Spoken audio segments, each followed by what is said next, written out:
Note: the following video depicts a specific configuration of the notebook.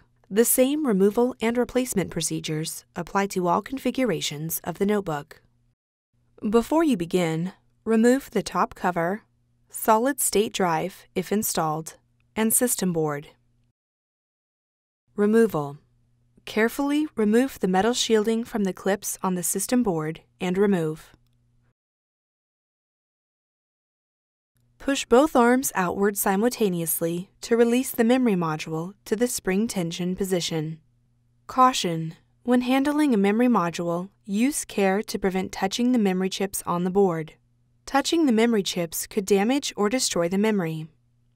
Grasp the memory module by the edges and pull gently to remove it. Place the memory module in a static-dissipative bag. Replacement. Grasp the memory module by the edges and remove it from the static-dissipative bag. Align the notch in the memory module with the key in the memory module slot on the system board. At an angle, gently insert the memory module into its slot on the system board. Caution: when handling a memory module, use care to prevent touching the memory chips on the board.